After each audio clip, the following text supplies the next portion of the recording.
Everybody, this is Anthony Bionis from Mission Start Podcast, and we have a special episode of the Conover today. With me today we have Ryan Dono. What's up?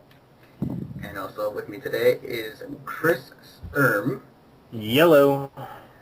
And we are here to talk about Fanime, because it just ended this past weekend. And for what it's worth, it kicked the shit out of all of us. So some more so than others. Yes, indeed. So let's first stay off. This is my 6th year going to Fanime. What year is this for you guys? I'm on my 4th year. This past weekend just marked the 4th one, and I have to say it's still consistently been impressive to me every single year. Mm-hmm. Fanime, as always is. There's always some awesome things to be held. And Ryan, what year was this for you? It's actually my first year going. I've never actually been to Fanime before. Ah, okay, that's right. You were new to the whole scene. That's cool. I was. That's pretty awesome.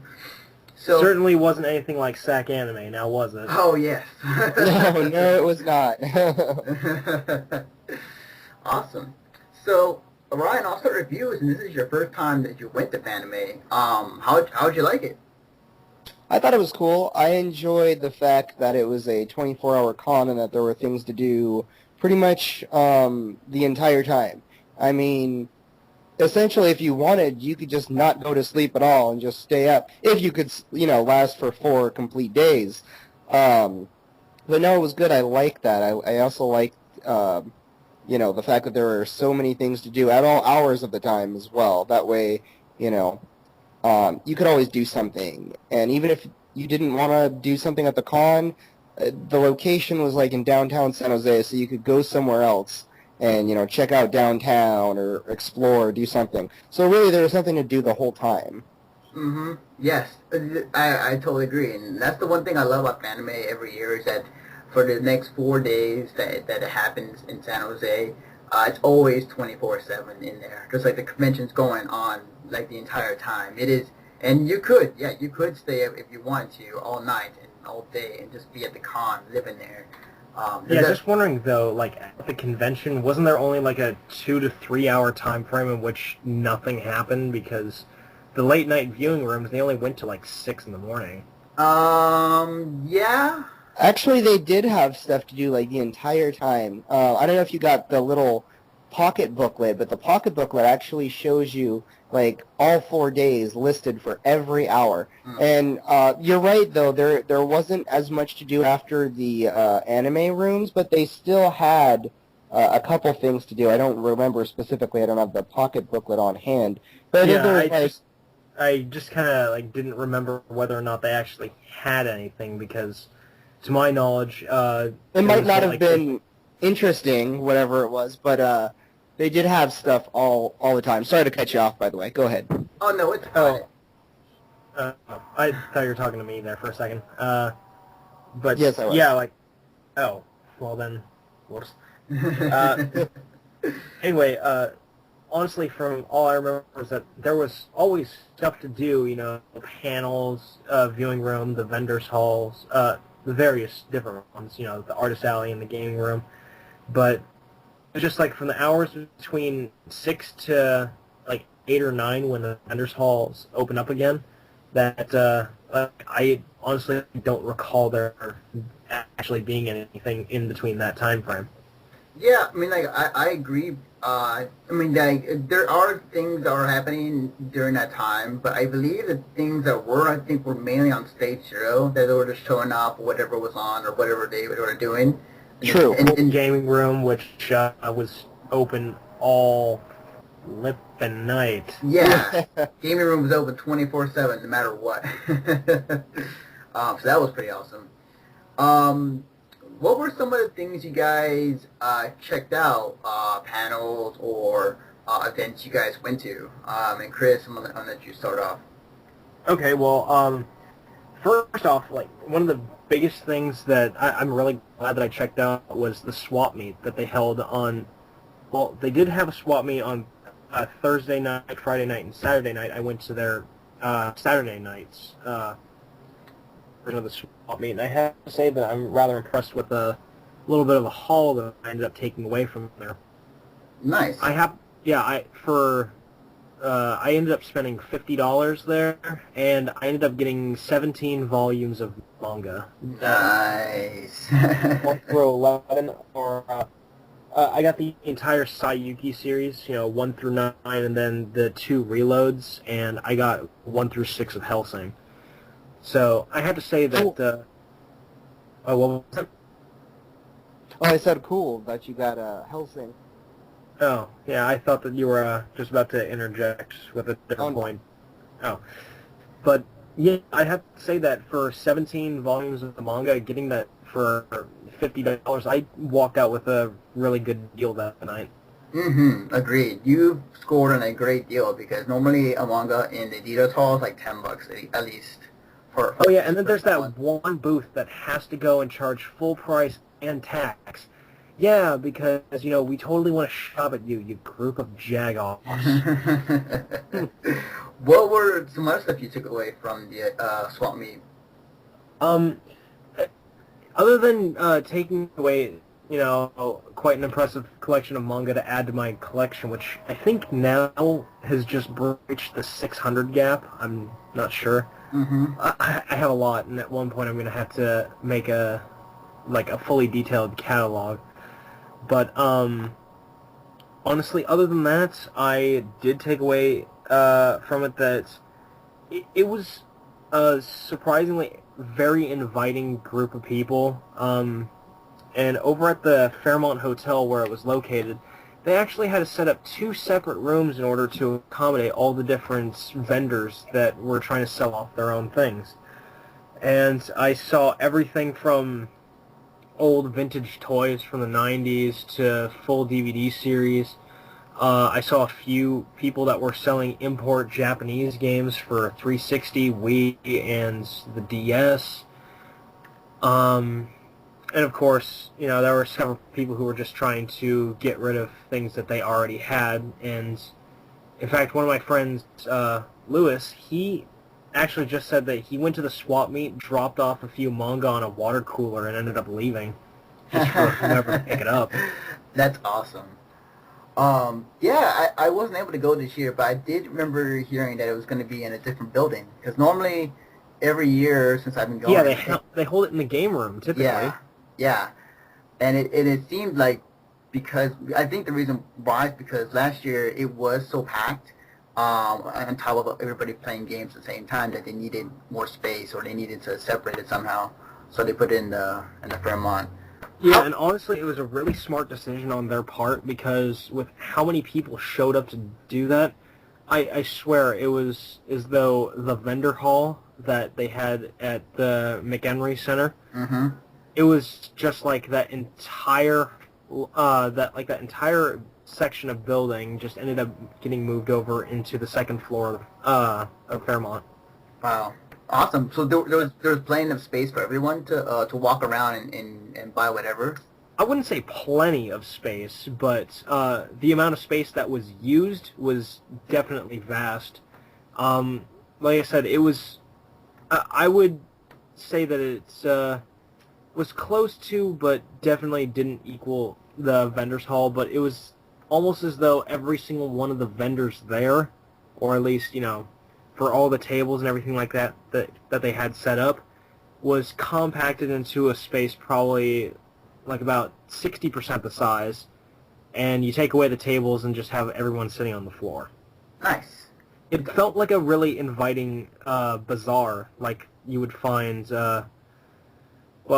say if you were to actually go to a different country where they, had bazaars, but Yeah.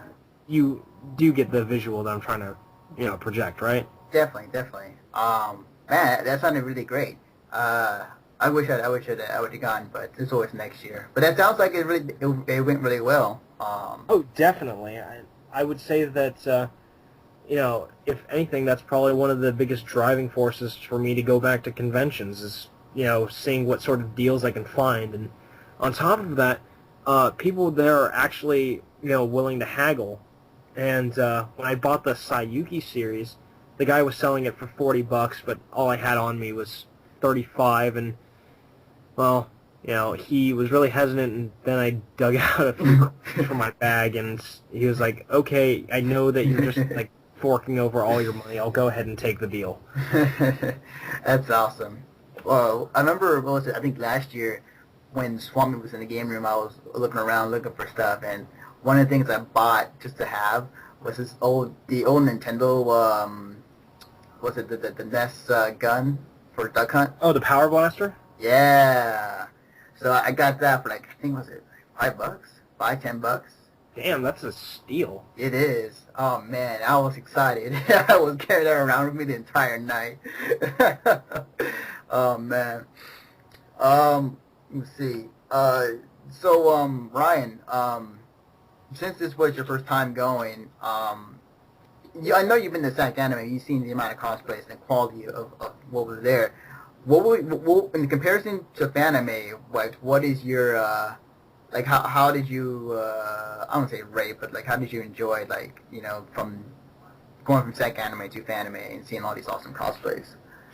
Well, actually, I think there were a lot more cosplayers and a lot better cosplays at Fanime than there are at SAC Anime or some of the other Northern California anime conventions. Mm-hmm. There were some pretty elaborate costumes, and there were just a huge number of people. I mean, anytime, well, here, let me try to think of an example.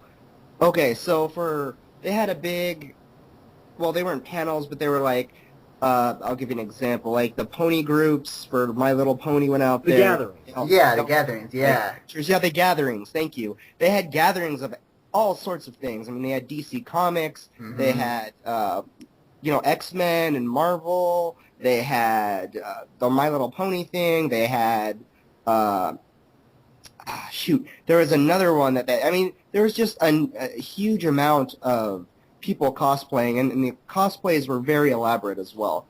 I like how... Oh, and interesting. I should say interesting as well. There was one guy who was cosplaying as Master Chief from Halo, Yeah. and basically he was walking around in only a tutu and the Master Chief helmet.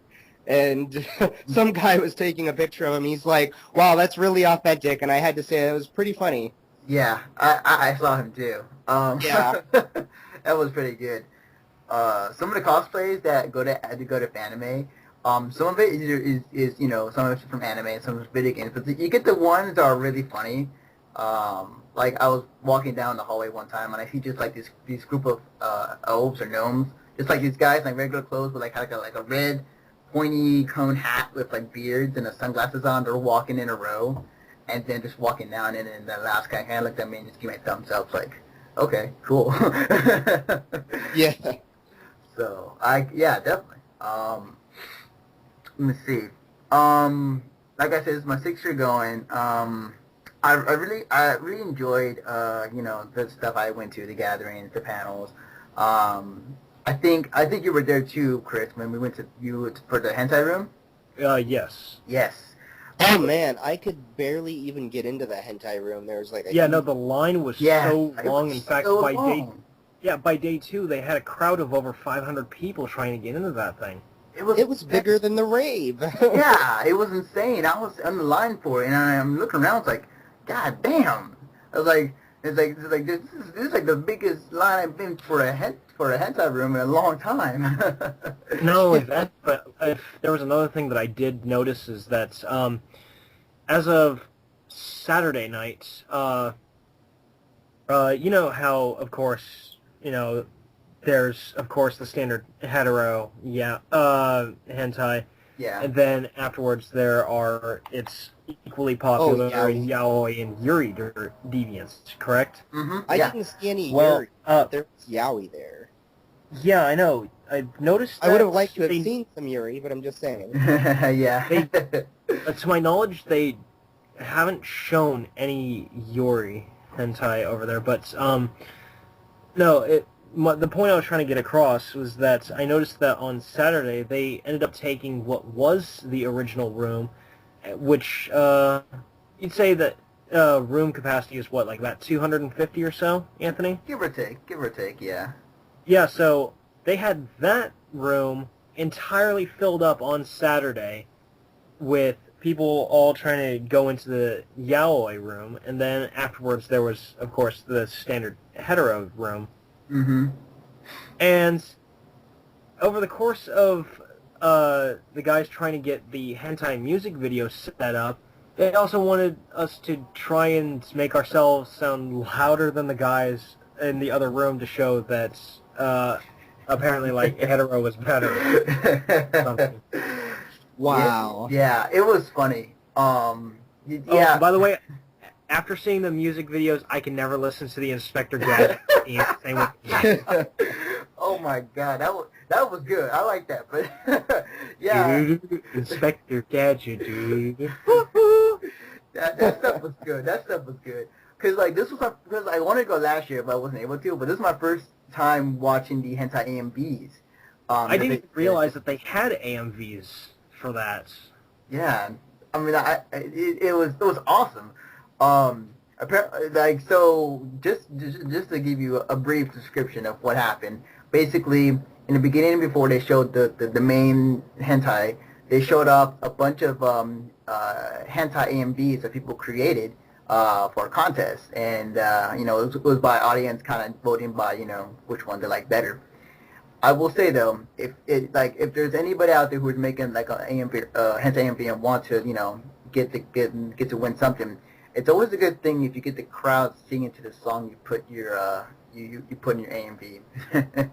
Just saying. Oh yeah, and not only that, but like right afterwards, the guy ended up just giving out free regular porn. Oh yeah. Oh, nice.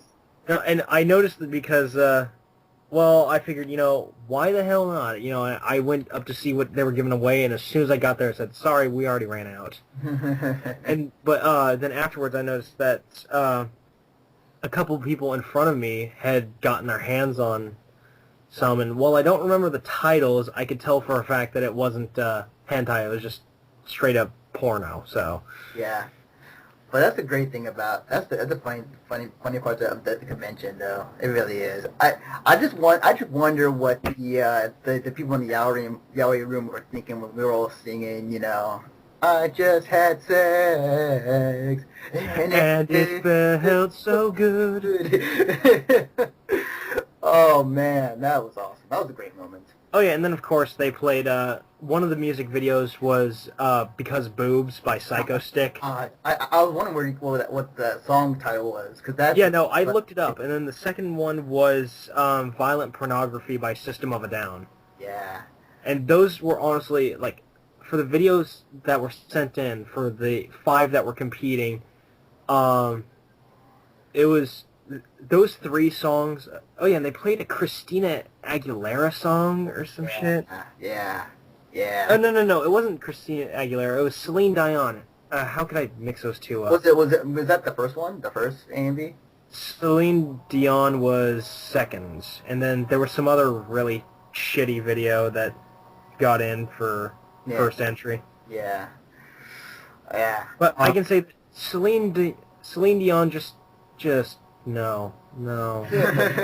I would concur. Right.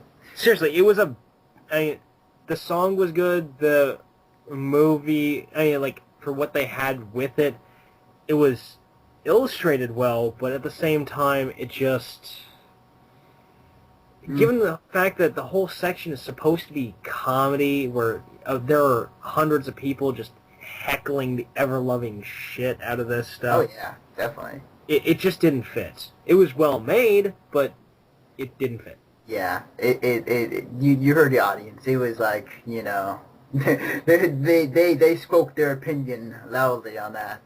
Yeah, at the chorus of 500 boos. So, aside from the awesomeness of the hentai room, did you guys check out the game room? Yeah, in fact, I actually spent a lot of my time over there. Agreed. Awesome. What do you guys think of the game room? I'll let Ryan go first for this. All right. Well, I thought the game room was pretty good. I was pretty impressed. They had a wide variety of games to play, and a matter of fact, people made their own games to play. There was a hacky sack circle. People were playing Ninja. I don't know if anybody knows what that is, but it's like where you sit there and then you take turns doing these like ninja poses and stuff. They had arcade games there that you could play. Unfortunately, I think the only way they could have made it better was if the arcade games were free play. Yeah. How video games were. That would have been awesome. But no, you did have to actually pay to play the arcade games. Like, you couldn't play DDR, because there was a lot of people who wanted to play DDR, and it was only because they had to pay that made them stop and not play DDR. But instead they played, what was it, that Wii game, Just Dance or something? Yeah. That was pretty popular. I think that always had a big group of people there. They had a large number of video game tournaments. I was pretty impressed. And they had not only a wide variety, but they had a lot of them too. I was really, kind of shocked at that. Well, I guess it wasn't shocking as much as it was very impressive. Very impressive, because like at many other cons, they'll only play like the big games. Like they even had a video game tournament for like Super Puzzle Fighter Turbo and stuff, and like that was awesome. And they had just a wide variety and a wide selection of tournaments. So anyone who was a fan of almost any video game genre could really go to and participate in a video game tournament. Agreed. Now, if there was one thing that I didn't like about the video game room was how they had those games where you just put in $1 for a prize that you could never win. Oh, yeah, I know. That was ridiculous. Yeah. Man, I cannot tell you. I believe, I think I know what we're talking about, but like, is it the stacker game you're talking about? Like the ones that I'm referring to in particular happen to be for Keymaster, where you had to try and drag that, key-shaped thing up, and you would either be a hair off on the top, or you would be a hair off on the bottom. And it was, it's as though the block itself that you have to try and navigate, unless you happen to be absolutely spot on, you can't get it. Yeah. And the thing is that the same thing can also be said for the games Stacker and then Pile 'em Up, which are effectively the same thing, just with a different title, where you have to take a platform that's it starts out at 3, then it goes up and does 4 rows of 2, and then afterwards it does a set of 1s, and the goal is to try and work your way up to the very top. If you accept a minor prize, it's nothing more than like a 50-cent phone charm or something. And then if you, okay, let's pose a hypothetical that you did ended up winning one of the major prizes. Major prize was a purple 3DS, and then for the 2 Keymaster games, they had iPads. Not the iPad 2, but just the original iPad. Yeah. And even then, they said that this is an open box, so that means that if you do win this, you need to take it up to the front desk, and then we can give you your item. Yeah. I'm fairly certain that they never had the items to begin with. They just had the box. You never know. Like, the thing is, though, is like, for me, Stacker is the game that I always say is my nemesis, because I've always come close to beating it every time I play that game. But I've always missed that last top square. It's like ugh. One day I'll beat it. But yeah, I definitely agree. It sucks. It's like, we're gonna give you this awesome prize. Like, no, not really. We're just gonna toy you around until you figure it out.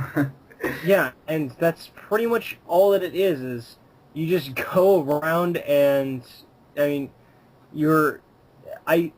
can't believe I actually spent 2.5 hours and I watched, God, I'd say, maybe almost $300 poured into the machines. Damn. No, and I'm just referring to just the Stacker ones. For the Keymaster, I'm assuming that there had to have been at least another few hundred there. Oh, definitely, definitely. Um, but aside, oh, we're gonna say Ryan?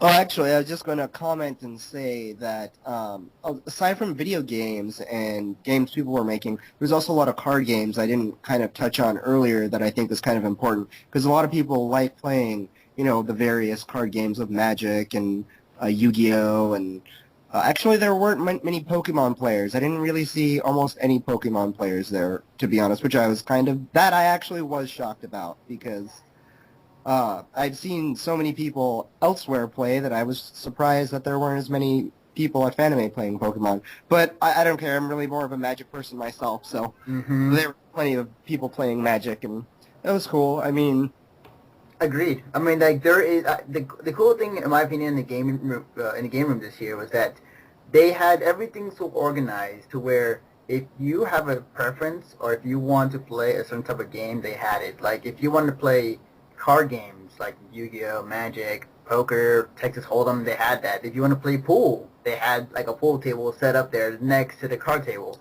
oh, And that's not right. only that, but they also had a bunch of other things like they had Jenga, Risk, Mm-hmm. Sorry, Monopoly. Hell, Mm-hmm. in fact, on Sunday I spent a couple hours just playing with some guys on Jenga, and then there was another game that I saw there where you had to navigate like a metal marble through this one maze without it dropping through these holes that were pre-cut into the platform. Yeah, yeah.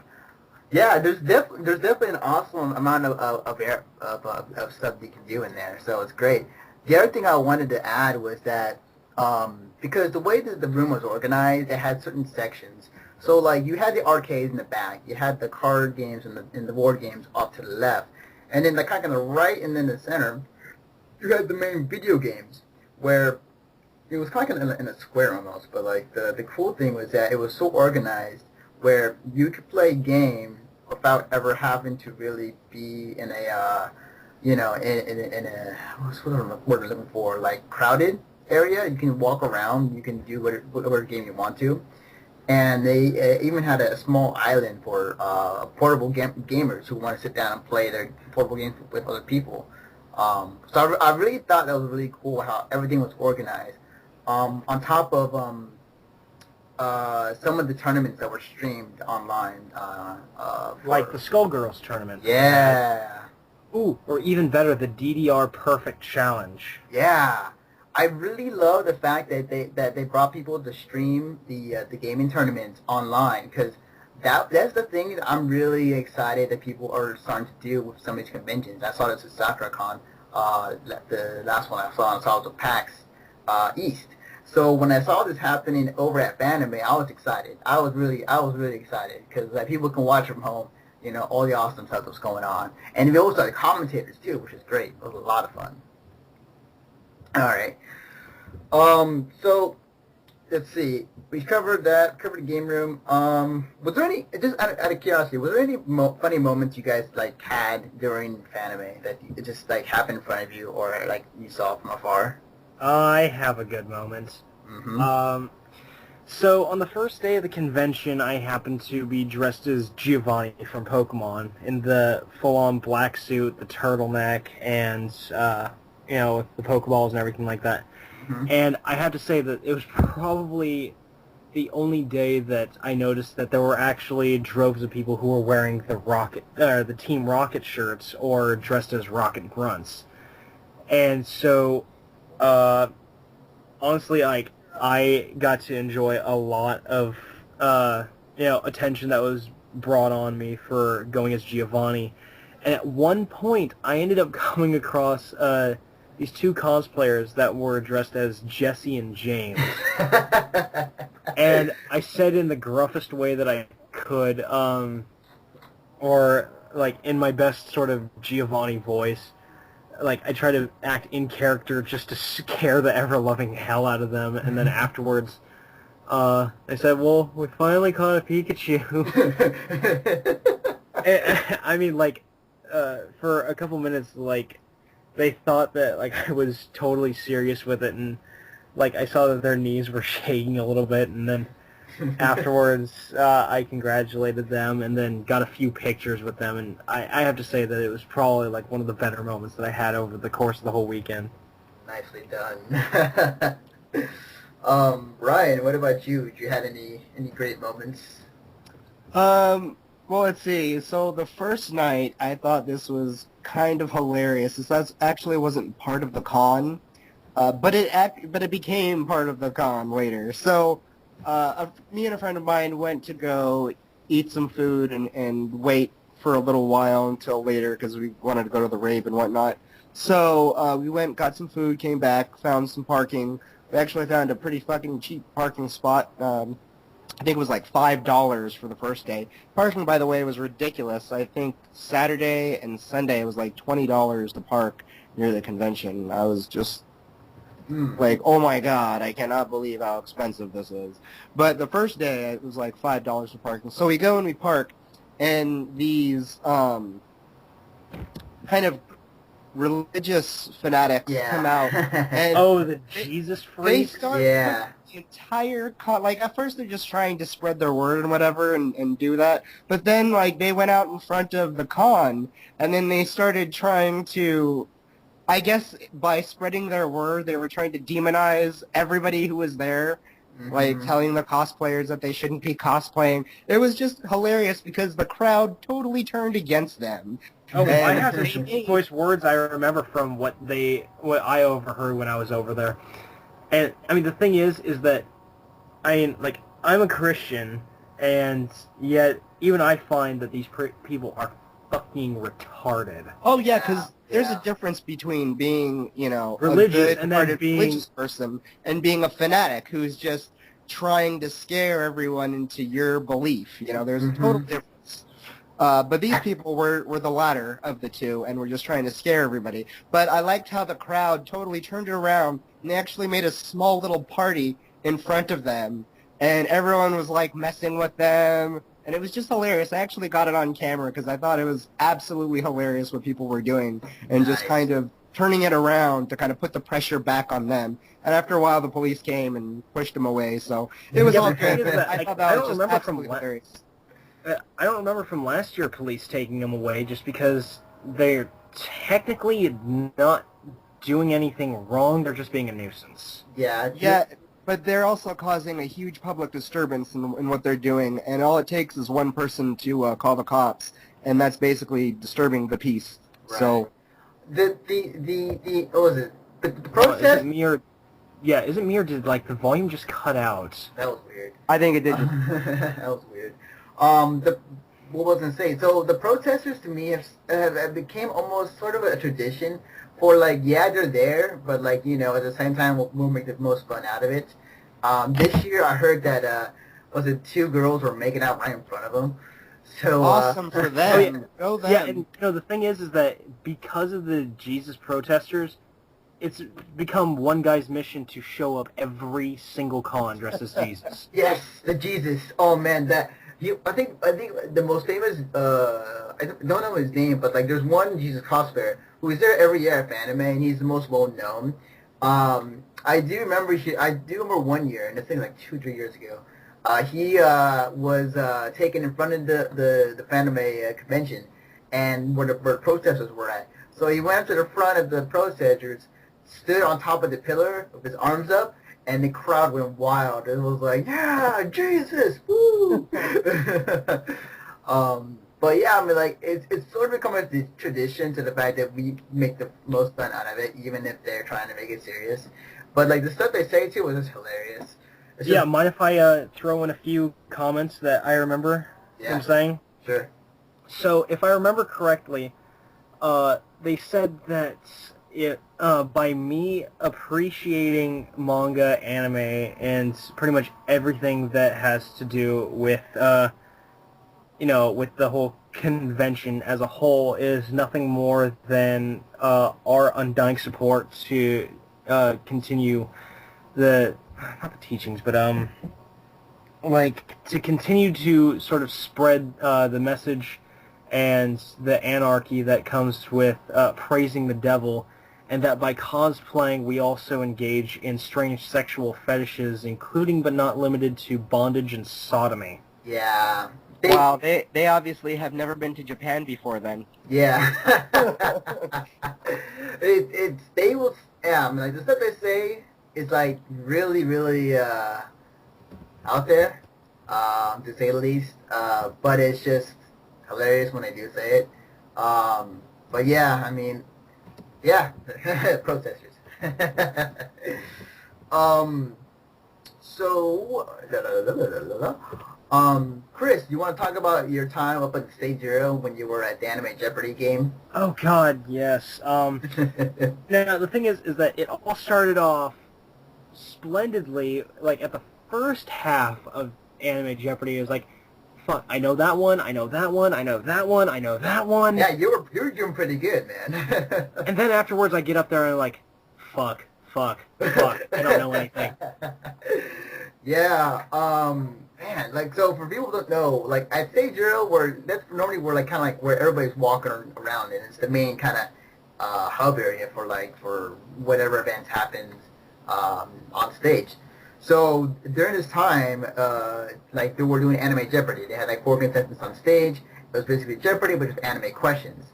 And the way that they had it set up was actually very well done, I would say, because they had they had anywhere between sections that were like there were just pictures, and you had to identify like the characters or the series that it was from, or you would have to understand a particular like they would take a particular like grouping of characters, and you'd have to figure out what anime they were from and stuff like that. And it was a lot of fun, but like from what I ended up doing before I went on stage, it was a lot of fun. And then afterwards, I ended up the crowd was really happy with my enthusiasm and the fact that I tried to throw humorous quips in there. Yeah. Like saying, well, I'm already a nominee for the Darwin Awards at the moment, so how about supernaturally talented or something like that? Right. You were doing pretty well, and you did get the crowd laughing. And that was pretty much like one of the things I was actually concerned with was like when I got up there, first one that I answered, I ended up getting it right, and everyone was like, "Wow, Virgil's got it! You know, he knows the shit." And then question 2, like, okay, that one was kind of a tough one. Let's just skip it. Number 3, okay, he's, okay. Number 4, oh, maybe he's not that smart. And then it kept going down, and then everyone just started laughing, and honestly, it was a lot of fun up there. Yeah. It looked like it. I for one moment I thought you were gonna break that hammer that they gave you, because you were. Yeah, no, I had to spring it back into shape a number of times because I was like, I know this one, and then afterwards, in fact, in my defense, I only ended up getting 2 questions wrong, and the rest of them were like, I don't fucking know. Yeah, because they were throwing some like really old school anime references in there that I didn't even know about. It's like, wow, man. Yeah, no,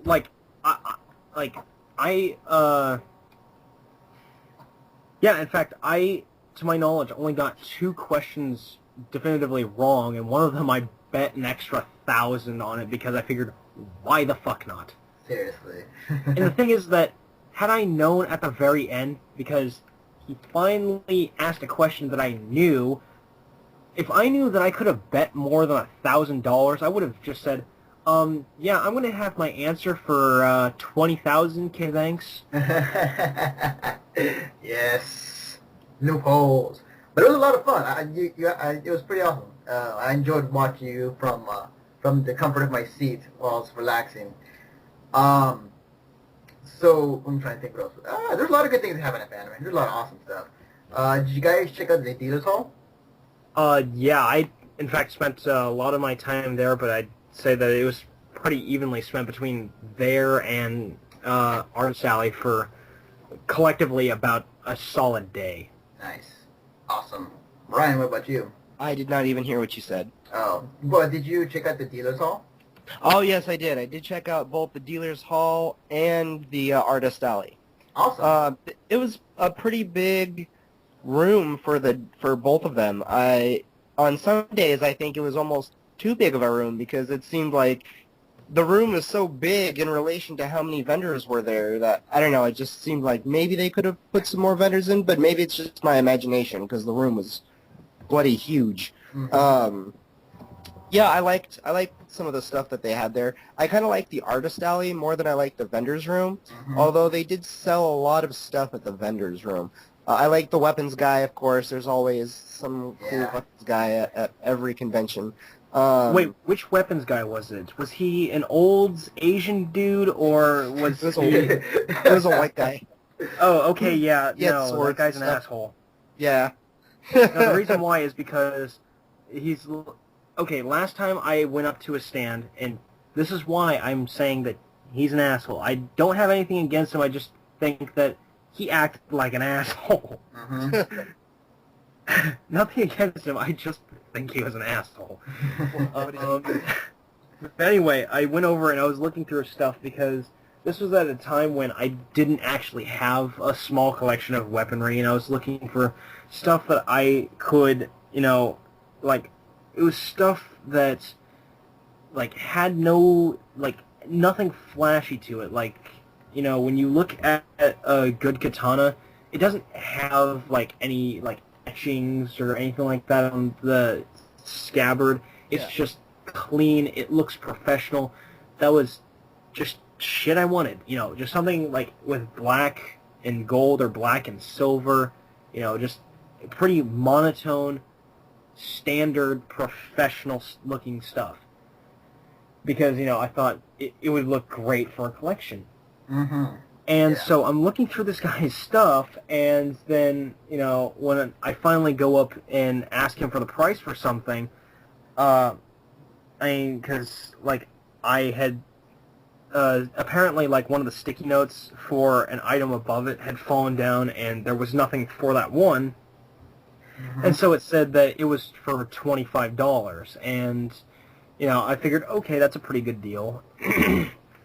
And so when I went to say, hey, I'd like to go ahead and buy this, I saw it for $25. And it said, no, that particular sword happens to be $70. And then I showed him that. It said, oh, yeah, you're wrong. It just fell over. Get over it. Mm. And, like, the way that he handled it was that if you didn't give him exactly what he wanted, or, exactly as he said, you were a retard. Damn. Yeah. Yeah. And Yeah. so I consider that guy a douchatron. Yeah.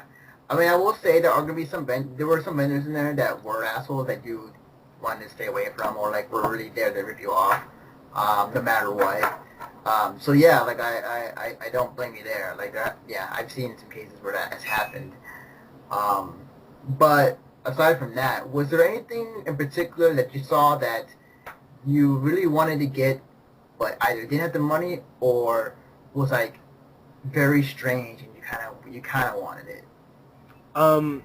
If you don't mind me going again, I do actually have a few things that I would like to bring up. Okay. From the vendors hall, I am glad to say that there was one particular booth there, and I'm really, really wishing I got the name of them, because I think it would be great if, if possible, we could actually get a hold of them for maybe some future offers or whatever. Mm-hmm. But not only did they say that they were a booth that was willing to haggle, and they had that on a big cardboard sign saying, yeah, we're making everything dirt cheap. We don't mind haggling. Just give us your best offer, and we'll probably go with it. Nice. Yeah, and seriously, they were so chill about it. It was like, damn, I really, really want to know what company you work at. That is sick. What were they selling there? Well, they were mostly selling, like, scale figures of particular characters, and I ended up buying one from them because of a deal that I honestly, under no circumstances, could pass up. Mm. And, just wondering, but you know Morgan's little sister, Lilith, right? Yeah. You know, with the whole pink and red outfit, the pink hair, everything like that. Yeah. Guess how much it would cost for a 1/8 scale figure of her? Oh, I know what you're talking about. Yeah, take a wild guess on how much, like, a figure would cost. $70? That's about fair from what I have seen. Now guess how much I actually paid for it. 20? Nope. 15? Nope. 5? No, I paid $10 for a 1/8 scale figure. Jesus. Yeah, 1/8 scale for figures that tend to run between 50 and, God, anywhere up to like $200. Wow, that is insane. Wow. Yeah, and the thing is that, like, from what I've seen of it, I mean, the entire thing is flawless. And, you know, just everything about it, like, it was perfectly, like, the artist crafting that they had for it was done exactly right. That is insane. Oh man, I'm so jealous now. Man, oh. that is awesome. Damn, I wish I was there to get that too. That's sick though. Yeah. What else did you check out there? That was awesomeness. Other than that, I did happen across a few other places in the vendor's hall. There was one place I did appreciate just because of the fact that it stood out individually as a store, where instead of selling, you know, manga and anime and all that other stuff, there was a booth there that happened to just be selling food, and it was like a mini grocery store. And like I said, I honestly really appreciated that because, I mean, they found the perfect place to do it. They knew exactly what they were doing.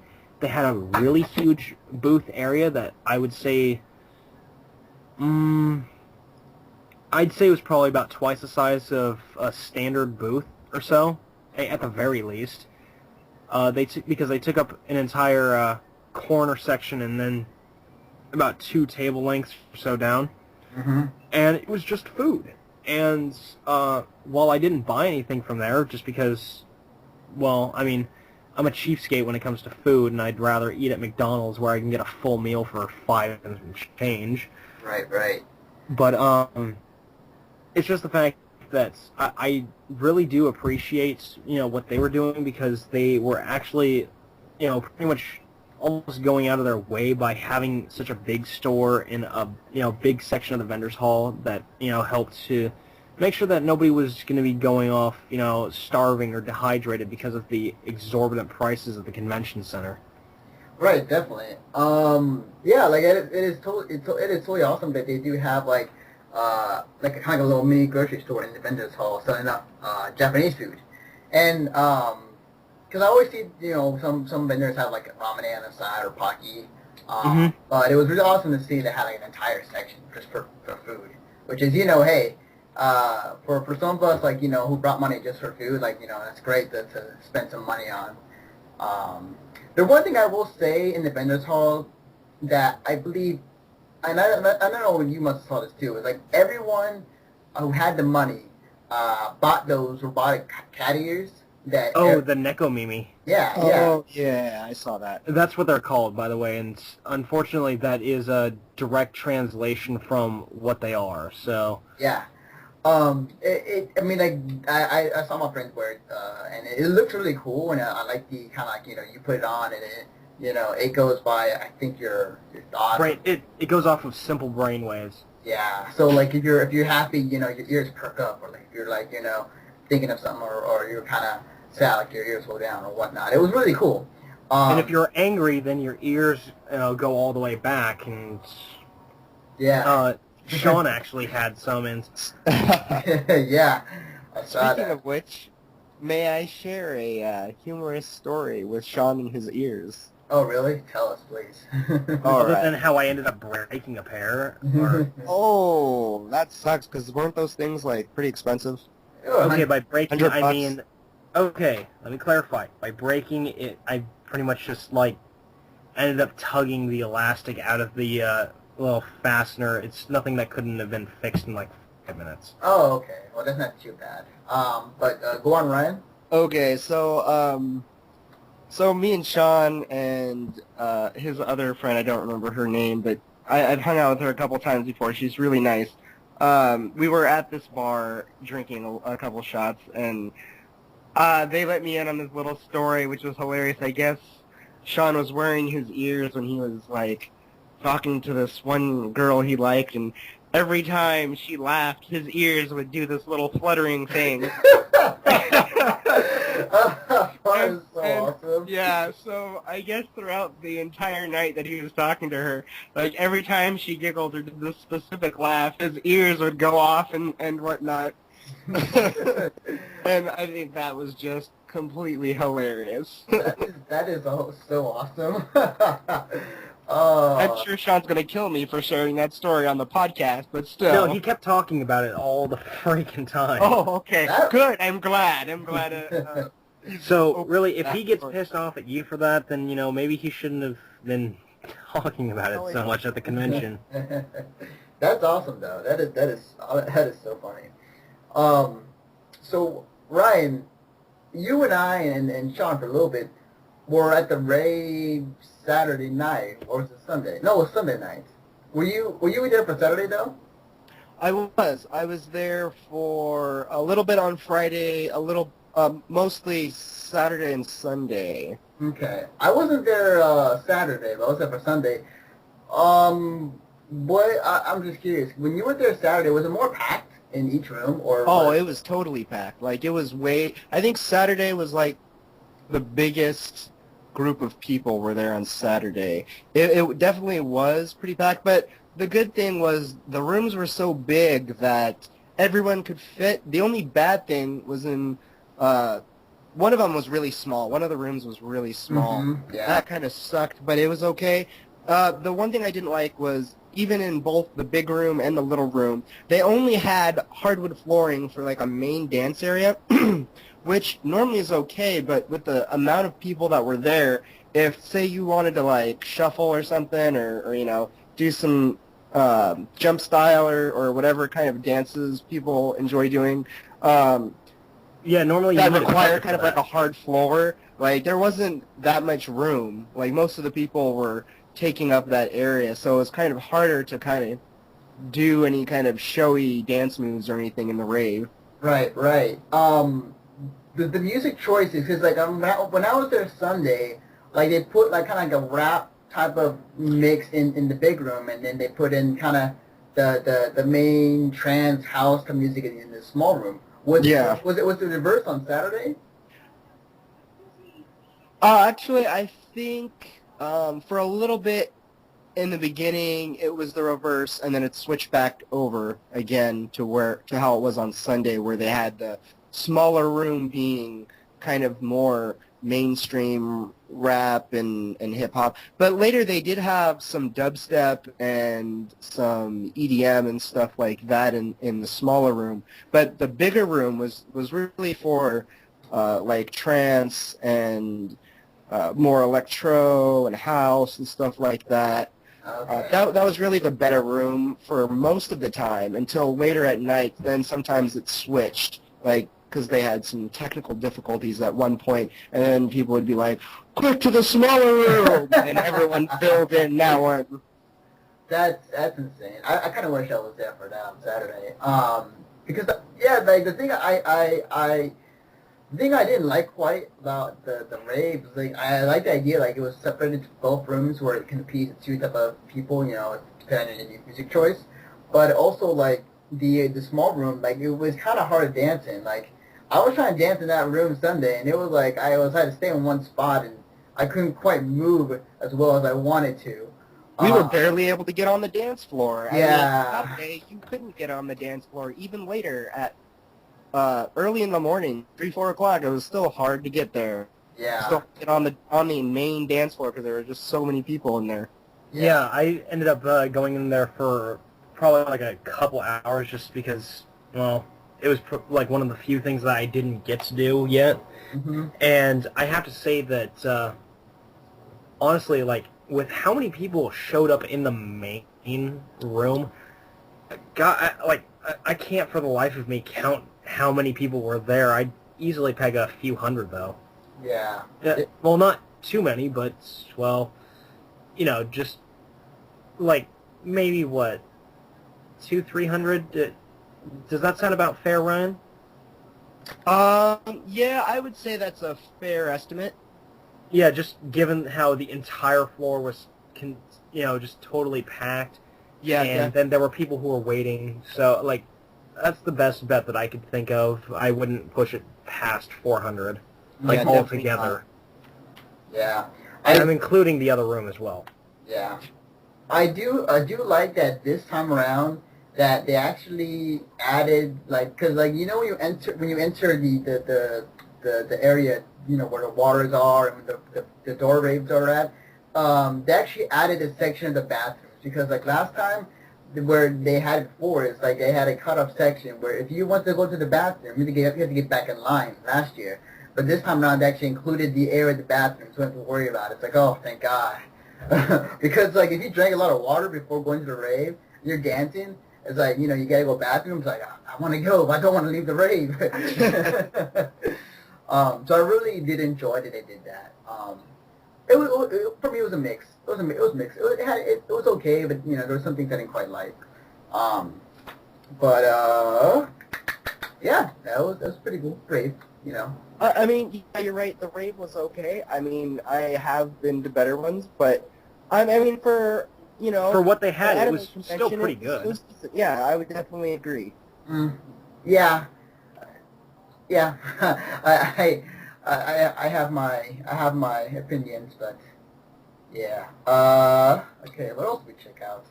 Well, to my knowledge, we didn't actually talk about the Artist Alley. Yeah, let's go into that. It was Artist Alley was pretty cool.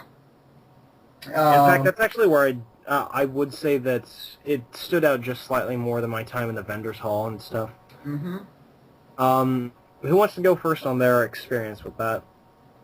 I can talk for a little bit. I was there because I had a friend who had a booth there, and she was selling some artwork.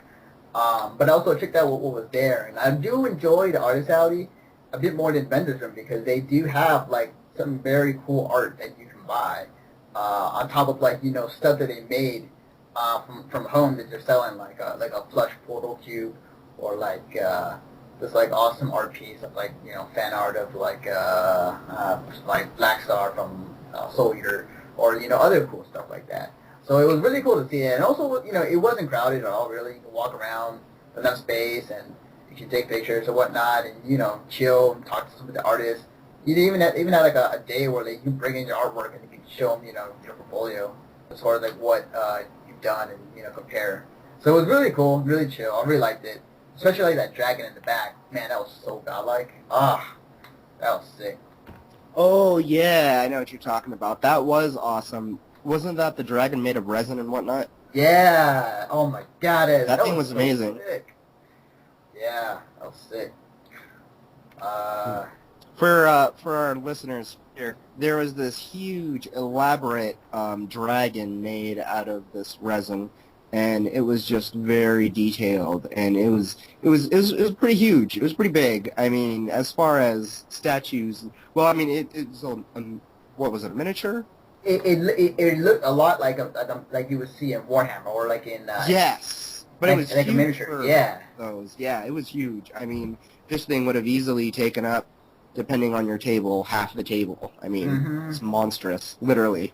It took him what? It said on the sign it took him 2-3 years to make it. Yeah, he said it did take him in the years to create such a feat.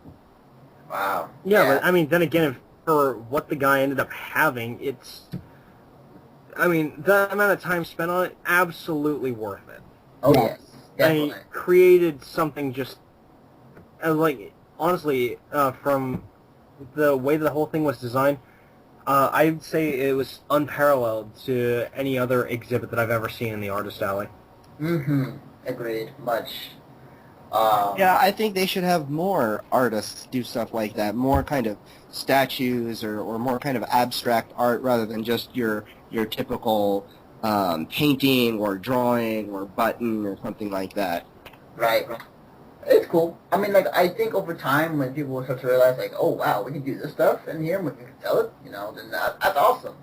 So I think, yeah, I think definitely it'd be pretty cool to see that type of stuff in the Guitar Hall. I mean, the Artist Alley more. But yeah, it was a lot of fun there. I had a lot of fun. It was really cool. Well, over when I was in the Artist Alley, I have to say that that's actually where I pretty much got all of my actual shopping done. There were a few places that I went, and I actually had some business cards on me for different particular things that I ended up coming across. But for some of the things that I came across was like there was one booth over there which was actually run by one of our artists, Katarina, and she said that she ended up selling out for like all of her stuff by Saturday, and actually had to go and do an emergency print job over at her uncle's place to try and keep up with the demand of everything, Wow. which is something I'm really happy about, and I have to say that I'm glad for all of our listeners out there who might have purchased some of her wares. And the thing is that we did have another one of our artists, Michelle. She happened to be over there, but unfortunately she didn't have a booth set up, and I'm thinking that, granted, if we get the opportunity for SAC Anime coming up, if we can try and, possibly help the two set up a big booth and, possibly help them out. But, honestly, I'm really happy that I got to hear that her sales were doing really well, and I'm hoping that eventually SAC Anime will turn out to be a good success for them as well. Other than that, I did come across another booth, which I don't think I have the card for, but this one artist I have to say is probably one of the most, the better talented ones that I've seen over there. And I ended up getting 3 prints from an old anime series called The Slayers. Oh, yeah. Oh, that was an awesome one. Yeah, and I was, by either Sunday or Monday, I was the first person to have ever touched their Slayers prints because people didn't know where it was from. Wow. And I felt really bad, and I, went and I got a print for myself, of course, which I'm thinking at one point I'm going to have to get a small frame and put it up because the artwork is really well done. Mm. And a second one I got from my friend Nikki because she is a fellow fan of that. And because they appreciated my business, they ended up giving me a 3rd print as well. So Nice. if I can't find anyone else to give it to, well, I suppose we can always do that as a giveaway here on the site. Definitely can. Definitely can. I'm pretty sure fans would love it. Yeah, so, I mean, there was that, and I was really happy about that. And then, for our fans out there, has anyone heard of an artist called Omocat? If I remember, that's her name. At the moment, like, it's not coming up, but go on. Oh, yeah, yeah, her name is Omocat. So, what she has is a set of, she's known for, oh, actually, I'm apparently looking at the wrong profile, but,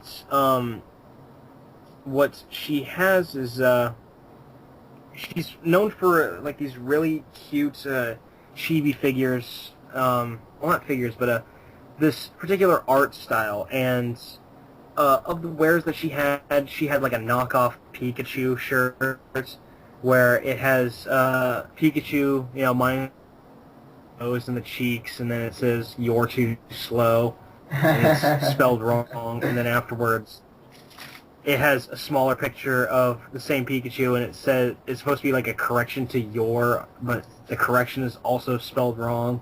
Mm-hmm. Then off to the side there's letter A, and then under that it said Obama. Just to kind of nice. It was just kind of like to poke fun at all of the all of the different knockoffs that happen to be going around for just for whatever reason. Mm-hmm. And damn, I'm really wishing I picked up one of the cards. But I ended up buying myself Legend of Zelda shirts where it's Triforce, which is made up of Cuckoos, and Link and Zelda happen to be inside them. And in one of the sections of the Triforce, there's a bomb in there, and of course, Link and Zelda are both crying. Oh, that is awesome. Yeah, the art alley, I think for all of us, is pretty awesome to hang out in and kind of buy stuff and see what was some cool art stuff. Oh wait, I found it. So yeah, the shirt, it can be found apparently from fashionablygeek.com, and let's see here. Yeah, omocat/shop.com. So yeah, I was right on the name. So I have to say I really do appreciate her artwork, and I would like for as much as possible to get her name out. Awesome. Sweetness.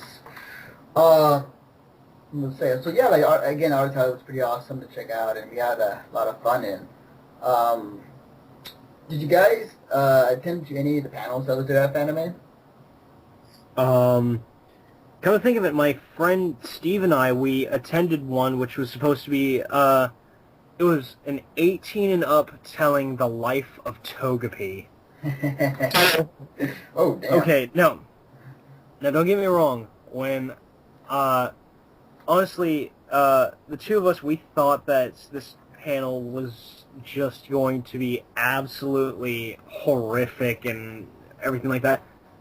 So there was no reason for us to not go. And then it was only afterwards that we went through it, and they played it off like one of those MTV The Life of specials or something like that. Nice. And they did play it off like that, and honestly, it just it turned out funny but poor quality. Right. Was there what like for what examples can you give?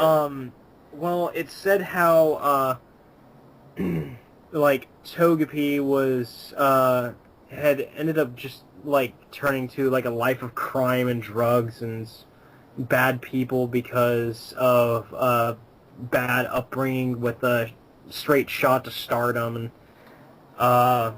like how Togepi started out where his mother and father had or his father was a deadbeat from Chicago, and his mother was a Russian mail-order bride, and how the two of them, because Mr. Togepi was really lonely, he ended up ordering her, only after finding out that the person that he initially ordered was, in fact, a fraud, which was a human in a Togepi dress.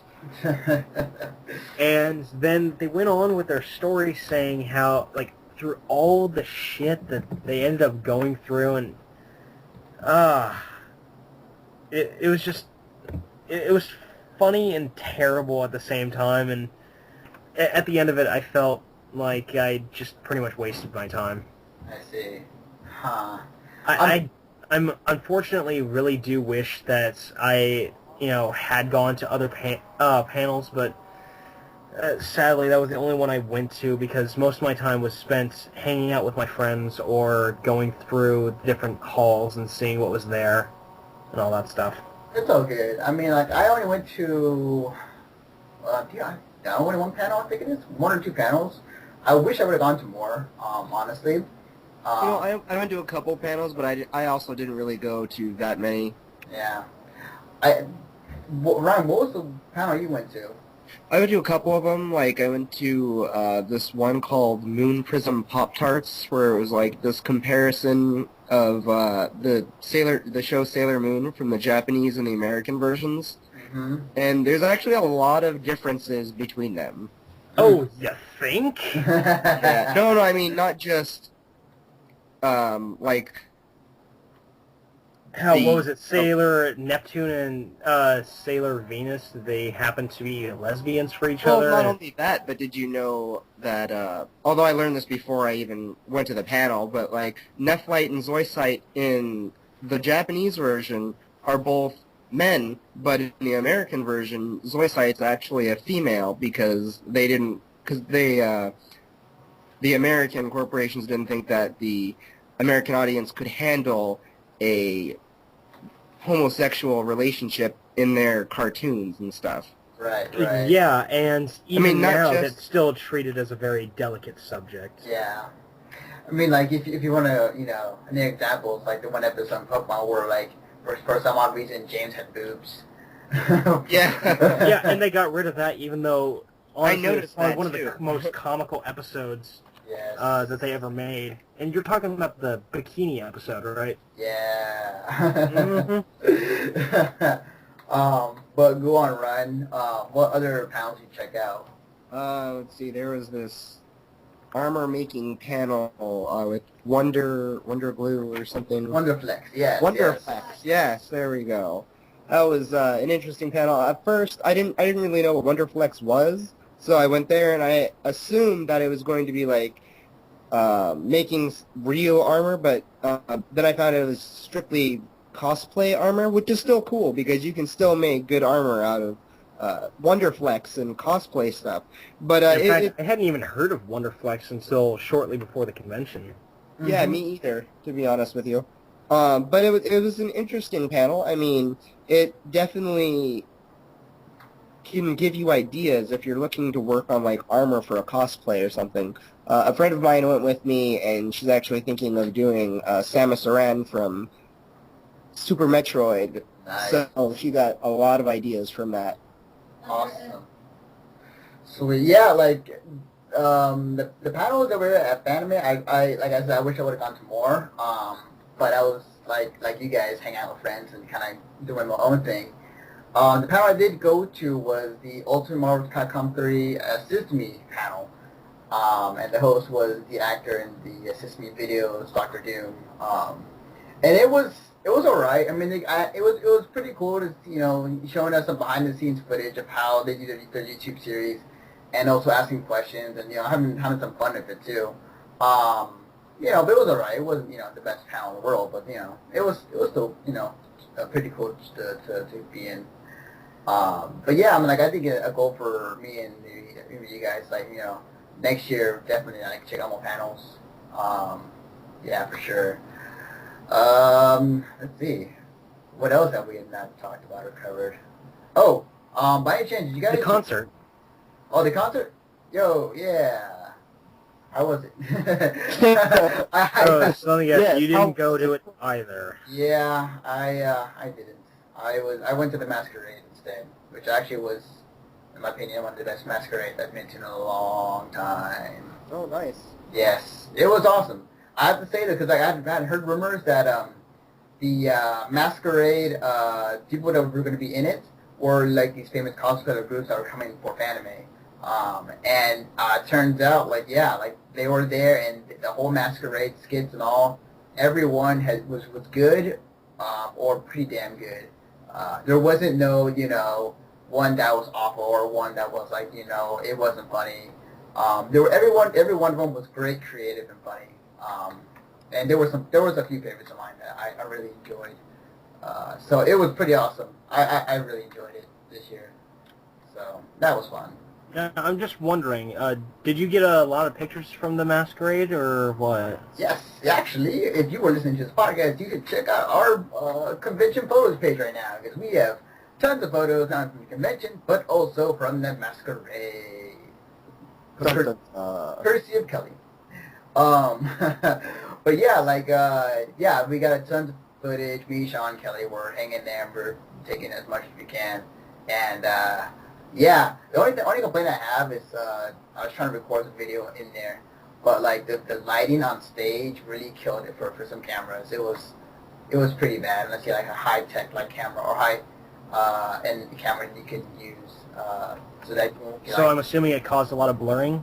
It was more or less like if you took video, like there was the lighting on stage really killed it to where like if somebody was like cosplaying all white on stage, it would look like they were glowing. um, so it was the lighting that really kind of killed it. So, but other than that though, I had a lot of fun. It was really cool. I had to leave like I think like I would have stayed longer, but I didn't eat for most of the day, so I left like after all the skits were done. And like there, like as I was leaving, like they had this halftime show where like the judges were off doing judging, and they were showing some A and B's in the meantime for the audience. So that was cool. That was pretty awesome. But yeah, yeah. I overall, I think. I mean, like I think that's it. I mean, we've been to many. We've discovered. We've done the ins and outs of anime as much as we all could. So before we end it all, thoughts, guys, on Fanime? Oh yeah, I do have one last thing I could mention. Mm-hmm. I have no idea why, but one of the days there, I was with one of my friends, and we decided to go and get pizza from Pizza My Heart. Yeah. Why for their Watsonville did they give me food poisoning? I ordered a pizza that happened to have apples on it, and instead I ended up forcibly taking a nap so that way I wouldn't throw up, and all other stuff that unfortunately my friends suffered through. Why?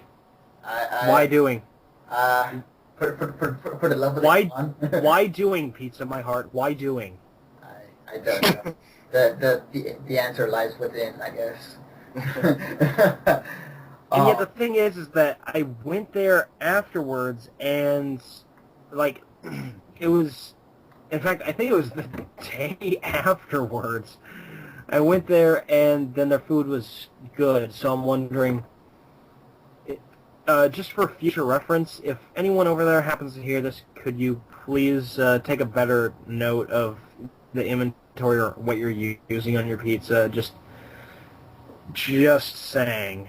I mean, because other than, because I'm pretty sure it was a fluke since, obviously it didn't happen again the next time, and I'm still willing to be enough of a good guy to go back there apparently in the same freaking weekend. But, I'm just saying that, the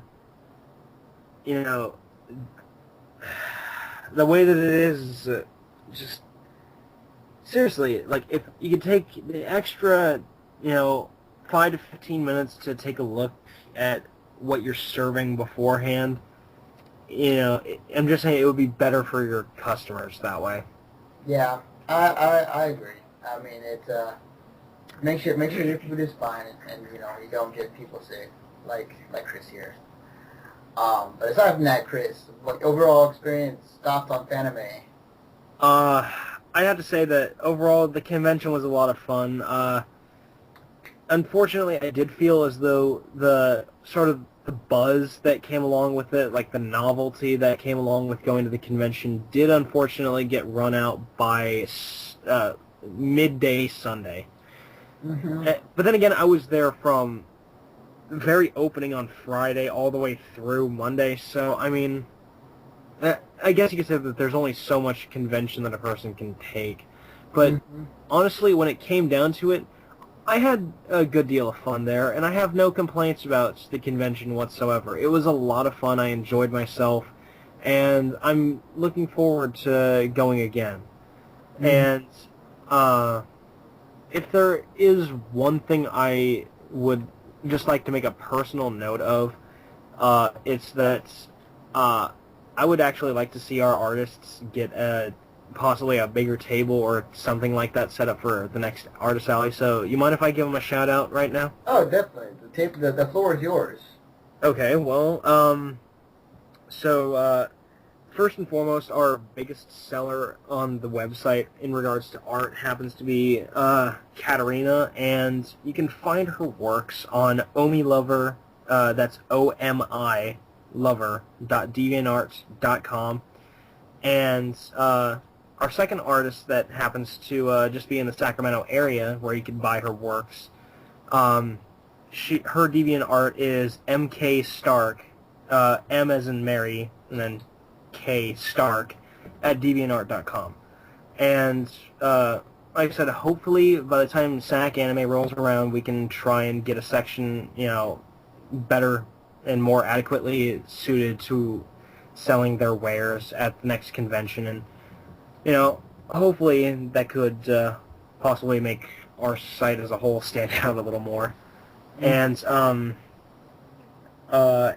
speaking of conventions, I almost completely forgot our third artist, Michaela.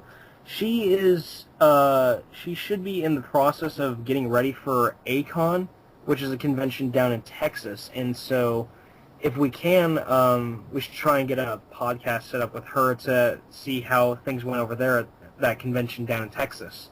So, I'll have to find out a bit more information, but I'll post any more details if any of our listeners would be interested in possibly meeting up and saying hi, or possibly giving some suggestions to her to be forwarded to us. Yes. Spread. What's the word I'm looking for? Oh, divide and conquer. Yes. Spread our forces more. Yeah. Yeah, I forgot about that phrase. And her. And since she doesn't use her DeviantArt, if you want to check out her work and, possibly encourage her to get a stall set up in the Artist Alley, which would, well, I think it would just be pretty bitchin'. She uses a sketchfoo, so she can be found at sketchfoo.com/profile/baka, that's capital BAKA, underscore capital MAAKA. So, profile is Baka Maka. Awesome. But yeah, their art is all very impressive, and I would totally recommend any of our listeners out there to go and check them out. Sweetness. Brian, your thoughts on Fanime? All right. Well, so before I go into the good and the bad of everything I liked, I'd like to just go into the fact that I really enjoyed that Fanime had anime showing pretty much all the time. Mm-hmm. They had a lot of different anime in multiple rooms, so you could always watch something. Like they had Gintama. I love Gintama. They had Vampire Hunter D playing. They had Akira. They had a bunch of things. They had the hentai room. Well, they did have that, and that went on from 12 Yeah. to 6. Yeah. They had just a bunch of different anime. Uncharted 3, Robot Armageddon, Giant Robo, just for some of the robot movies that they had there. I mean, and I enjoy that. I enjoy being able to, if, maybe I have some time to pass before something else is going on, I can just go and chill in the anime rooms and just watch some anime. And I really enjoy that, and I think more kind of cons should have a wider variety of things if they show anime at all. Right. Because in SAC Anime, they only do, maybe a couple hours tops. And Yeah. And they just play, mainstream stuff or something? Yeah. Pretty comes out much. recently. I mean, sometimes it's I don't even know what they're playing, and it's just kind of weird. But I don't know, some of the good things I liked about. Well, I'll go into the bad things first. That way we can end on a positive note. Yeah, So, that would be much more recommended. Yeah. So let's see some of the negative aspects. High prices of everything, but granted that comes with going to conventions in general. Oh yeah. But And I figure that some shops they're raising their prices to cut down on the shipping, so still make you pay roughly the same amount. Yeah. I assume. But it also, to me, just seems that for prices, the bigger the com, the more expensive it is. But granted, that's what you're going to do a lot of times, depending on the event. But still, I mean, I don't know. I don't expect... I think some of the prices were a bit outrageous. I mean, I know it's Fanime, but it's Fanime. It's not like the President's Ball or something like that. Right. So, high prices, bad. Sometimes it seemed like the staff were a little unorganized. They had, the video game room perfectly organized. They had all their stuff done well. But like some of the staff for registration and stuff, like there was one. There actually, I think there was a couple times. I know that there was at least once when their site went down. Oh, the power went out. Yes, I totally forgot about that. Yeah. That was a big Oh, yeah. hassle and a half. No, I and the mean, thing is that because of that, it totally screwed over everything that they had for their pre-orders and everything. yeah. Yeah, that was a pretty big deal. But go on, Ryan. So that, I mean, sometimes you would ask people where a certain room was, and nobody would know, and they were Even the staff. people working there didn't know for some places. Yes, I know. That was even worse. I'm like, you work at the hotel. How do you not know where this room is? Right, Yeah, right. like for just going off of that same exact example, I ended up trying to go to this one rave party or whatever, and it was called the PTS party. Oh, yeah.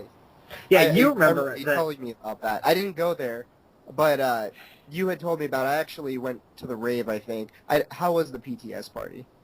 Okay, first off, it took me forever to figure out where it was, and then I realized, oh yeah, it's right here. And the thing is that it took me asking about I would say 5 different rovers, 3 different staffers, and about a good dozen other just regular con goers if they happen to have an idea of where it was. And then when I actually did get there, the thing was set for 9:30 to 11. I went to the convention, or I went to the PTS party, and the music that they played was all right. For everything that they had, it was just all right.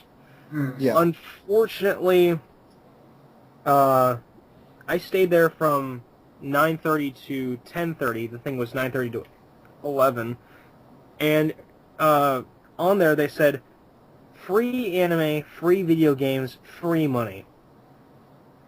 Wow. And, okay, yeah, so obviously, that does kind of sound sketch, doesn't it? Yeah, Yeah. it does. It does. But, I figured, okay, you know what? I'll go there, and if they're giving out free stuff, then I've earned myself some free stuff. Mm-hmm. I went there, I stayed for almost the whole thing. I didn't see a single free thing, not even glow sticks. Wow. That sucks. And yeah, and so I mean, I don't like to be, I don't like pointing out the flaws and things, but come on, if you're going to do that, at least, put it at somewhere in the middle, and if you are going to do that, not have it at the very end. Right. Because, like I said, I left before that because I felt like I was just wasting my time there. But I don't know, was the BTS party, though, actually organized by Fanime, or was it actually organized by people within Fanime? It was organized by people who happened to be going to Fanime, and it was by a group of people that were supporting the DJ that happened to be performing at that thing. Gotcha. Okay, I see. Okay. So that doesn't exactly help in the sketchiness factor, now does it? Not really. No pun intended, but yeah. Yeah. Yeah. But going back to what I was saying, yeah, just a little unorganized for that. I don't know, there weren't too many bad things that I could say. I mean, parking was another thing, but parking is normally bad in general for conventions, simply because either of the massive amount of people taking up all the parking spots or the expensiveness of said parking spots. But once you can get past those things, you actually will have a pretty good time. I really enjoyed my time there, and I enjoyed myself. Some of the more positive things that I really enjoyed, the game room for one. Game room is always one of the biggest things for me, because who doesn't like going and playing games? Mm-hmm. But they had a wide variety of everything to play, whether it's cards, video games, board games, arcade games, whatever your choice, they had it. Let's see, the anime room, like I said, where they played anime all the time, excellent. I enjoyed their variety and selection of anime to watch. Some of the panels were cool. Some of them I thought could have been a little bit better. One more negative thing that I personally thought is that sometimes I look forward to seeing who's going celebrity-wise or voice actors and whatnot. They really didn't have any real big voice actors or anyone going. I mean, they had... Oh, but on the topic of famous people, they did have Yaya Han there. Yeah, I saw Oh, that. okay. Yeah. Yeah, Yaya But Han they're and like the her only apparently mythical films. boobs. Oh. Yeah, the thing was though was like for this year they had not that many special guests for Fanime, and the other guests that they did add on, aside from the famous ones that were added on, were pretty much the same people who already been attending the Fanime as is. Mhm. It was just kind of just I guess a reminder like, hey, these guys are here too. We should go check them out, whatnot. But yeah, go on though. Yeah, I mean, it's not necessarily a huge thing, but it's, I don't know, kind of nice to always see, your favorite voice actor or something showing up too. Back to the positive though. Let's see, the game room's awesome, anime room awesome. I know it's always good to just go with your friends and stuff. That way, I think it's really a thing to really to go with your friends, because that's what makes the whole experience enjoyable and stuff, is to like hang out with them, hang out doing your favorite things, watching your favorite anime. So I had a good time with my friends and you guys. Of course, all of our friends pretty much go. So Yeah, agree. let's see, what else was there? Like I said, the panels. Some of the panels were good. Some of the panels were off. But I guess with such a wide variety of panels, it's hit or miss. So. Let's see. Panels were decent. I don't know. I think those were pretty much my big ones that I enjoyed. Sounds great, man. I will keep it short, and I would say that Fanime for me, I've been going for 6 years, and it's still going strong. The Fanime has always been a great convention to go to, hang out with friends, but also go check out panels and masquerade and everything about it. Um, I mean, I will say, like, I was at a point where I felt like I was playing it too safe and didn't feel the fun that Fanime once was when I first started. But then quickly was reminded when I was at the masquerade, and it was the moment where after each skit was over, you had this like kind of small dead space time of like people getting ready for the next skit or the announcer coming up, and you had people shouting from the rooftops like a phrase or something nerdy, and everybody would respond, and it was like one of the greatest moments. And I'll give you an example. This one person out in the balcony was like just yelled out at random just the first words, My Little Pony, and then the whole crowd. My Little Pony. Yeah. And the entire crowd responded with that response, and it was like one of the most funniest, awesome moments ever to be a nerd. So, Yeah, because apparently Bronies made up a pretty damn big percentage of the people that went to Fanime. definitely. Myself included. But it was great. You know what? I can't wait to go again next year. But yeah. Thanks, Ryan. Thanks, Kris, for joining me for this podcast. No problem. Awesome. And I'd like to thank you, the listeners, for listening to our stories and kind of what we've been talking about. And maybe you'll join us next year at Fanime in person. So, fellas, can they find you on the internet? Kris, I'll start with you. I have a couple sections. One, of course, you can find me on the Mission Start podcast page. Lately, my reviews have, they've not been as frequent as I'd like, but for health reasons, I've needed to take a break. But you can find me there. You can also find me at Kaz Cosplay. That's Kaz Cosplay. I have both a Facebook page and a personal account set up for that. And, well, I'm always open to taking any suggestions that fans have. And lately, I've been taking to doing cosplay advice things. So, rather, if anyone has any questions about like what they could possibly do for an outfit, then by all means, just go ahead, either post on my wall or ask me in a Facebook message, and I'll be more than happy to help you out with your costume in what way I can. Other than that, there is also my regular Facebook page, which is, Christopher Sturm, but that's just me. And, other than that, that's pretty much it for me. Awesome. Ryan, where can they find you on the internet? All right. Well, they can find me on the Mission Start Podcast website, www.missionstartpodcast.com. I am the Relentless Reviewer, so you can find me right on there. My email's on there. And actually, I want to do something new. I haven't actually done a bunch of my reviews in a while. And I just Yeah, haven't- you lazy bastard. I haven't amazed at how many half-written reviews I have. But, so, viewers of Mission Start Podcast, what do you want reviewed? Submit your selections to me, and I will review them. Seriously, I want to try something new here. So, Yeah, and you know what? The same option... sorry about that. Oh, go on, sorry. Go ahead. Sorry, Chris. Oh, well, I apparently started talking, like, when there was a bit of a connection problem, so I don't know whether or not I actually got anything through. But, before you continued on with that, and again, sorry for cutting in, but I just wanted to say that I'm also up for taking the same exact route as you in my written reviews. So, if seriously, as going along with what Ryan said, if there's anything that you want reviewed, go ahead and ask me. I'll pretty much take care of it. Awesome. That is a great idea, guys, and I love it. Was there anything else you wanted to say, Ryan, that they can find you, or were you pretty much done?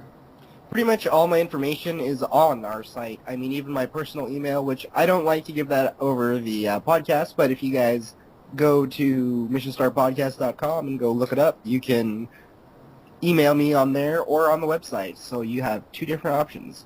But I want to make you guys search for it. So Awesome. www.missionstartpodcast.com. Yeah. That's it. All this plug-in is so awesome. I know. So you guys can find me on my Twitter at Detective Naruto. You can find our stuff on Facebook on our Facebook page, facebook.com/Mission Start Podcast. We have a YouTube channel which you guys should check out because I've been uploading some video footage of Fanime this past weekend, which you can find on youtube.com/Mission Start Podcast 1. Also follow us on Twitter because we often post Twitter on Facebook and on Twitter as well to get your updates on news and anime and video games at Mission Start P. And yeah, like Brian said, check us out on our website, www.missionstartpodcast.com for all your information needs. But yeah, that's gonna do it for us, guys. So for next time, this is your host Anthony, Chris, and Ryan saying. See you later. Later. See ya.